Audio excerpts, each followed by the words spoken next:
Bismillahirrahmanirrahim. Assalamualaikum warahmatullahi wabarakatuh.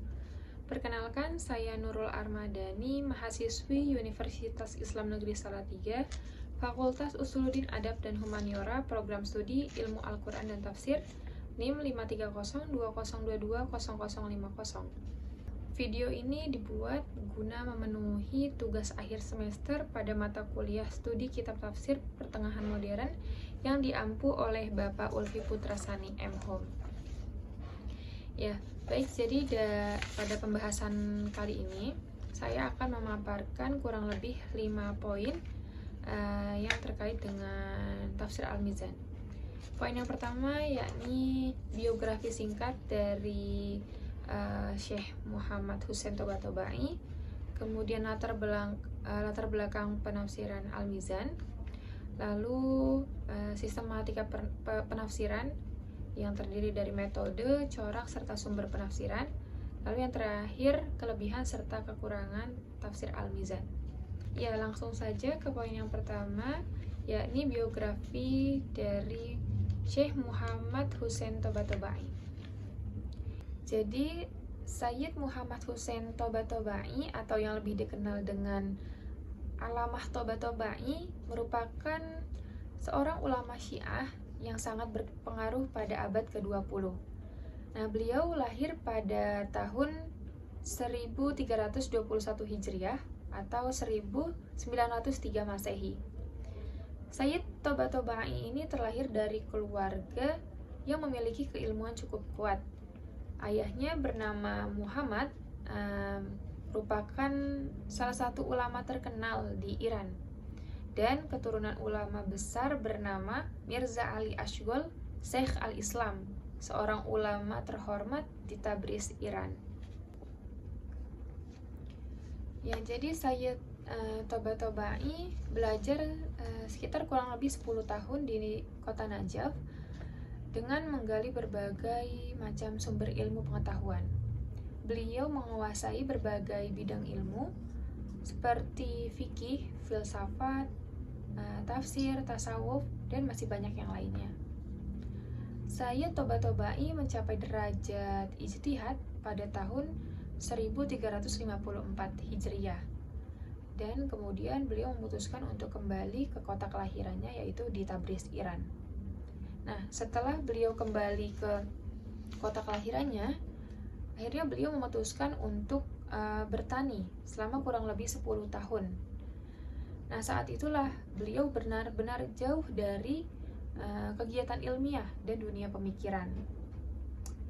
Kontribusi terbesar Sayyid Toba-Tobai ini yaitu dalam bidang tafsir Al-Quran, dan karya monumentalnya yang sangat terkenal yaitu tafsir Al-Mizan, sebuah tafsir komprehensif yang menggabungkan berbagai pendekatan untuk memahami ayat suci Al-Quran. Dan beliau ini wafat pada tahun 1402 Hijriah di kota Qum dan dimakamkan di Masjid Al-Azhar Hadrat di Masjid Al-Azhar Haram Hadrat Maskumah. Nah, kira-kira apa sih yang melatar belakangi penulisan tafsir Al-Mizan ini? Ya, jadi pada mulanya tafsir Al-Mizan ini merupakan kumpulan-kumpulan materi kuliah yang disampaikan oleh Sayyid Toba-Tobai ketika mengajar tafsir di kalangan mahasiswa Jami'ah Qum ad-Diniyah di Iran.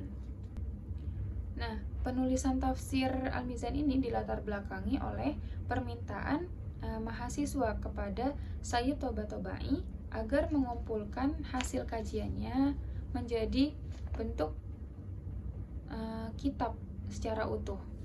Pada tahun 1375 Hijriah terbitlah juz pertama, juz awal dari tafsir Al-Mizan. Kemudian disusullah dengan juz-juz lainnya hingga lengkap sempurna 20 jilid. Juz terakhir dari tafsir Al-Mizan ini selesai pada tanggal 23 Ramadan 1392 Hijriah. Nah, jika dilihat dari awal penerbitan, tafsir ini memakan kurang lebih 18 tahun dalam penyusunannya. Ya baik, selanjutnya yaitu sistematika penafsiran. Jadi tafsir Al-Mizan ini menggunakan metode tahlili dengan pendekatan bil ra'yi dan bercorak teologi atau falsafi. Nah, tafsir ini cenderung fanatik terhadap golongan Syiah, meskipun Sayyid Tabatabai sendiri ini membandingkannya dengan golongan Sunni. Tafsir ini juga dikenal menggunakan metode Al-Quran bil Quran, yakni menafsirkan ayat dengan ayat. Nah, Sayyid Tabai meyakini bahwasannya suatu ayat Al-Quran dengan ayat yang lain itu memiliki keterkaitan atau berkesinambungan. Lanjut ke poin yang keempat, yaitu sumber penafsiran. Sayyid Tabatabai mengambil dua sumber dalam penafsirannya, yaitu sumber primer dan sumber sekunder. Nah, untuk sumber primernya atau sumber utama yang beliau gunakan dalam penafsiran yaitu kitab suci Al-Quran. Sedangkan sumber sekundernya beliau menggunakan buku, kemudian kitab tafsir klasik, dan ada juga majalah, koran, serta hadis-hadis Nabi. Untuk buku yang beliau gunakan dalam penafsirannya yaitu buku pengetahuan umum, sejarah, dan juga pengetahuan rasional.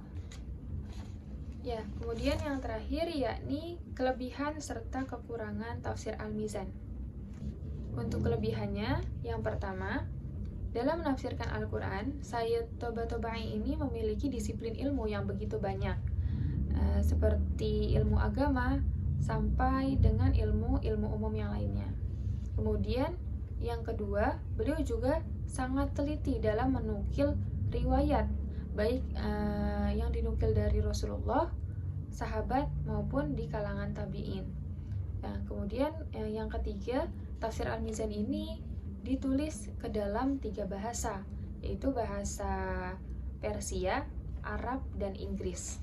Adapun kekurangan dari tafsir ini yaitu tafsir Al-Mizan ini cenderung tergolong ke dalam tafsir Syi'i, atau bisa dikatakan fanatik terhadap golongan Syiah.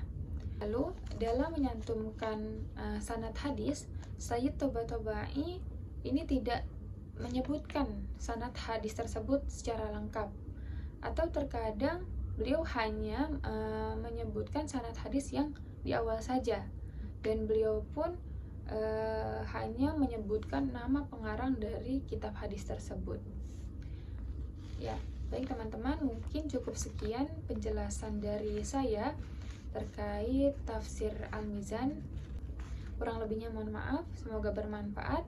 Wallahul muwaffiq ila aqwamit thoriq. Wassalamualaikum warahmatullahi wabarakatuh.